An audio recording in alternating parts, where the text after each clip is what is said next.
और इसी बीच बड़ी जानकारी आ रही है। भोपाल में कर्मचारी शिक्षक महासंघ के प्रदर्शन का दूसरा दिन आज, और आज डीपीआई दफ्तर का घेराव करने पहुंचे हैं तकनीकी आउटसोर्स शिक्षक। ये बड़ी जानकारी हम आप तक पहुंचा रहे हैं। सम्मानजनक वेतन वृद्धि समेत कई मांगों को लेकर प्रदर्शन, 12 महीने की सेवा और जॉब सुरक्षा के मुद्दे को लेकर प्रदर्शन, स्थायी विभागीय समिति का गठन करने की कर रहे हैं मांग।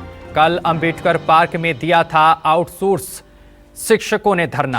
ये बड़ी और अहम जानकारी हम आप तक पहुंचा रहे हैं, जहां आपको बताते चले कि आज दूसरे दिन भी प्रदर्शन जारी है। प्रदर्शन में भारी तादाद में लोग पहुंचे हैं, जमकर नारेबाजी की जा रही है। तख्तियां लेकर लोग पहुंचे हैं, बैनर लेकर लोग पहुंचे हैं, जमकर नारेबाजी की जा रही है, जमकर प्रदर्शन किया जा रहा है। सम्मानजनक वेतन वृद्धि समेत कई मांगों को लेकर ये प्रदर्शन किया जा रहा है। डीपीआई हमारे विभाग ने किस तरीके से गोलमोल को बना नहीं रहे, मुख्यमंत्री जी तो बना नहीं रहे। और इस खबर पर अधिक जानकारी के साथ हमारे संवाददाता शब्बीर अहमद हमारे साथ जुड़ गए हैं। शब्बीर, कर्मचारी शिक्षक महासंघ का प्रदर्शन आज भी जारी है, यानी कि दूसरा दिन है आज प्रदर्शन का। क्या कुछ प्रदर्शनकारियों का कहना है, क्या मांगे हैं अभी तक? क्या कोई जिम्मेदार अधिकारी उनके पास पहुंचा है?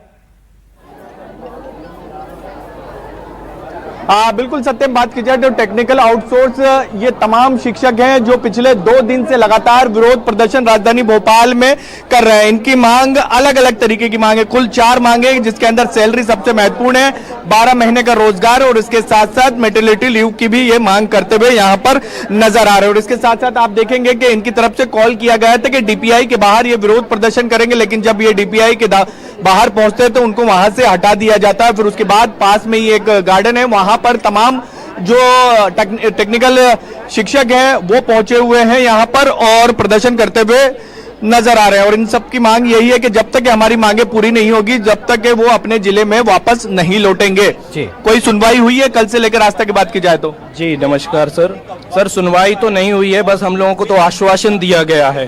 क्या आश्वासन दिया गया? आश्वासन ये दिया गया कि शाम को 4:30 बजे तक आप लोगों की जो जायज मांगे हैं उस पर विचार किया जाएगा। कौन कौन सी 4 मांगे आपकी? किसी पे चारों की बात हो गई? चारों में से सबसे पहली मांग तो आप लोगों को कल से हम लोग बता रहे हैं कि हम लोगों को सम्मानजनक वेतन नहीं मिलता, समान कार्य समान वेतन से हम लोग अछूते रह जाते हैं।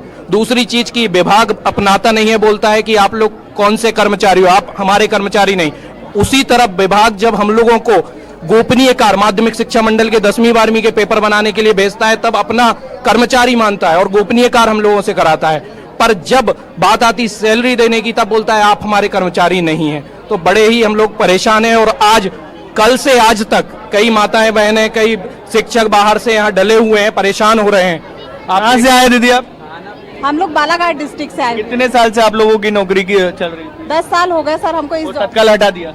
तत्काल हटा दिया, सिर्फ एक मैसेज के माध्यम से कि व्हाट्सएप में। लोगों के जो जिस कंपनी से आप कॉन्ट्रैक्ट पे रखा है, उन्होंने बताया था आप लोगों के हटा रहे हैं, या फिर हम पहले बताएंगे, या नियम क्या थे? नहीं, इसके नियम नहीं बताए गए। इनने सिर्फ एक व्हाट्सएप मैसेज किया कि आपकी 1 तारीख से जो सेवाएं हैं वो स्थगित की जाती है। करीब करीब 6,500 है। जी हाँ, 6,500 बीटीस है, वो सारे बीटीस को हटा दिया गया है, सिर्फ एक व्हाट्सएप के माध्यम से।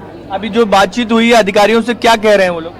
वो कह रहे हैं कि अभी 4:30 बजे हम बताएंगे आपको, थोड़ी मीटिंग बैठा लेंगे, उसके बाद हम जानकारी, और हमें अभी ये जानकारी नहीं है कि क्या क्या हुआ है क्या क्या नहीं हुआ है, तो हम आपसे 4:30 बजे फिर बताया जाएगा। ये देख सकते हैं सत्यम, 4:30 बजे तक का आश्वासन अधिकारियों की तरफ से दिया गया है, क्योंकि ये तमाम जितने भी आंदोलनकारी प्रदर्शनकारी ये पहुंचे थे डीपीआई, वहां पर डीपीआई में अधिकारियों क्या सर को पता ही नहीं है कि मतलब क्या क्या हमारे विभाग में होता है। सर ने बताया कि अभी मैं जानकारी लूंगा, इसके बाद में मैं आपसे बात करता हूँ। 4:30 बजे बात करने का बोला है कि अभी मैं जो तथ्य हैं इसके पीछे के वो जानूंगा। 6,500 के करीब आप लोग? जी। तो ये देख सकते हैं सत्यम, 6,500 के करीब ये कर्मचारी हैं जो पिछले 2 दिन से अपनी मांगों को लेकर प्रदर्शन कर रहे हैं। और इनका कहना है कि सिर्फ एक व्हाट्सएप मैसेज के जरिए ही उनको नौकरी से निकाल दिया जाता है, और 10-10 साल से नौकरी कर रहे हैं। और शिक्षा विभाग के अलग अलग विभागों के अंदर पदस्थ हैं, जो जरूरत की चीजें हैं वो काम पूरा करते हैं, लेकिन आज ये लोग अपने रोजगार के लिए यहाँ पर प्रदर्शन करते हुए नजर आ रहे हैं। सत्यम, शब्बीर, जानने की कोशिश करिए कि अगर मांगे नहीं मानी गई तो फिर आगे की रणनीति क्या रहने वाली है इन प्रदर्शनकारियों की?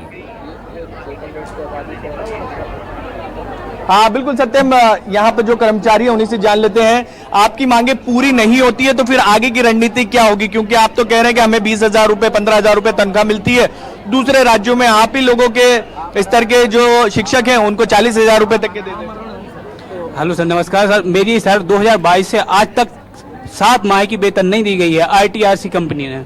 हम लोगों की 50 लोग हैं कम से कम। ऐसे आगे रणनीति क्या है? ये तो ठीक है, आप लोगों की परेशानियां सबकी कुछ ना कुछ है। हम लोग धरना से नहीं हटेंगे। आगे रणनीति ये है, हम लोग सम्मानजनक मुख्य मांगे पूरी नहीं होगी जब तक हम लोग धरने से नहीं। अनिश्चितकालीन हड़ताल जब तक हमारी मुख्य मांगे चारों मांगे पूरी नहीं हो जाएंगी, हम अगर जरूरत पड़ी तो हम भूख हड़ताल पे बैठ जाएंगे। हाँ, लेकिन हमारी मांगे पूरी माना कर ही जाएंगे हम। तो सत्यम, ये भूख हड़ताल का ऐलान कर रहे हैं कि यहाँ पर अगर हमारी मांगे शाम को 4:30 बजे तक के पूरी नहीं होती है, जो हमें आश्वासन मिला है, उसके बाद हम लोग भूख हड़ताल पर बैठ जाएंगे। कल भी इनकी तरफ से ये तमाम बयान सामने आए थे कि अनिश्चितकालीन हड़ताल है। अम्बेडकर पार्क के बाहर इनकी तरफ से विरोध प्रदर्शन किया गया था और आज लगातार प्रदर्शन किया जा रहा है। आज दूसरे दिन भी प्रदर्शन लगातार जारी है। तमाम मांगे हैं जिसको लेकर ये प्रदर्शन हो रहा है। बहुत शुक्रिया आपका शब्बीर, तमाम जानकारी साझा करने के लिए।